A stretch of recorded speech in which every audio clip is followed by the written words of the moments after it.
Rodney case just down the street in Truckee, California. And Nick, a longtime supporter, fan of ours, appreciate you for coming up to us, possibly has some information in regards to the Kiely Rodni case. So why don't you explain a little bit about what you may have run into?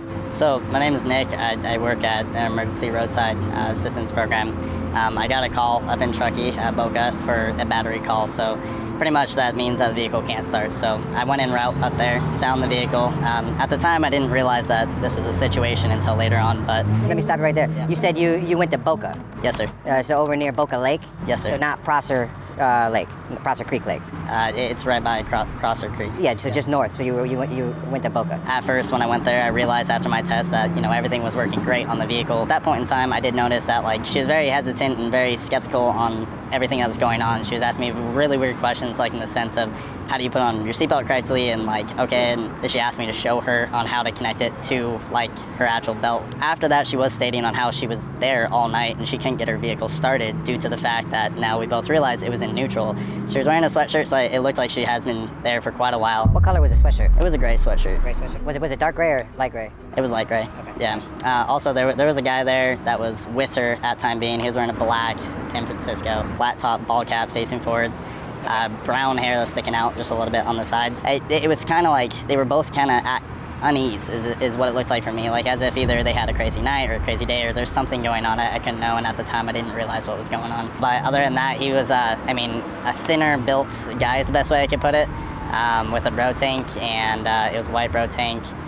He had some freckles on his face, or maybe it was acne or whatnot, but it was on both sides of his face.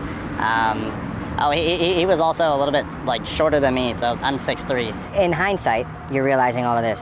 When do you think that this took place? Was it before, during the day, after she disappeared? To be honest with you, it's either right after she disappeared or right before she disappeared. Okay.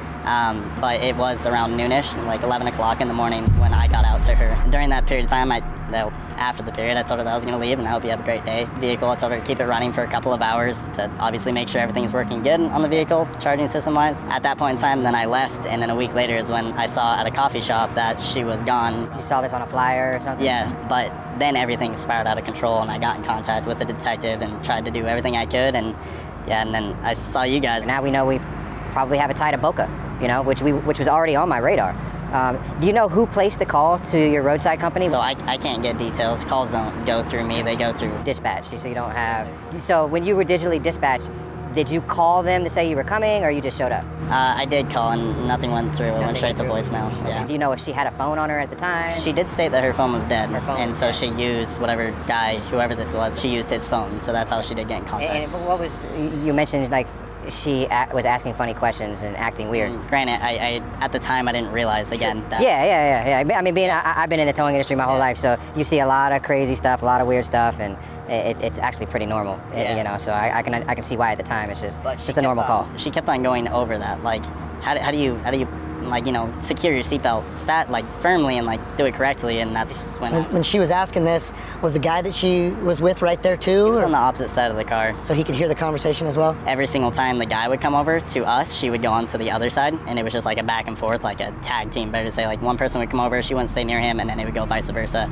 Or if we were at the front of the car going about the battery and talking about the battery, he was always on one side, she was on the other. They were never close to each other. She was uncomfortable. Right.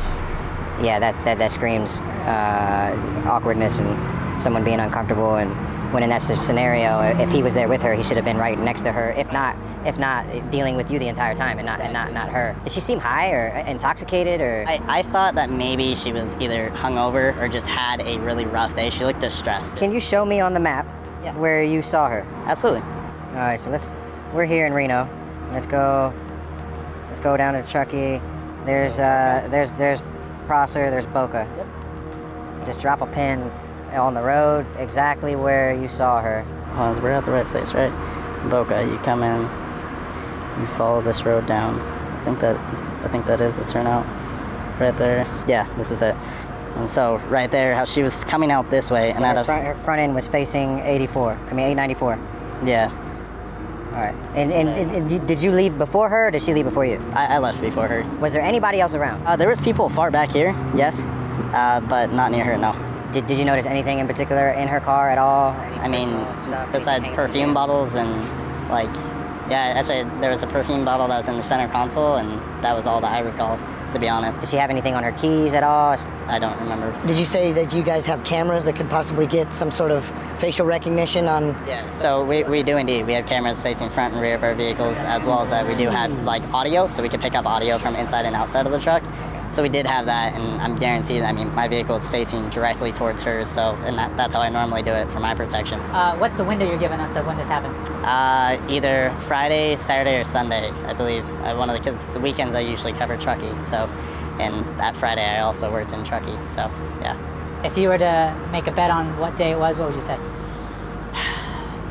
I mean, when I was looking back under my GPS, under my phone of where I've been, I was there both Saturday and Sunday, farther into Boca. Everything you just heard unfolded right here where I'm standing. Talking about where Nick described him parking his service van. When he pulled up to give the battery service to Kylie, he parked his van right here, facing that direction.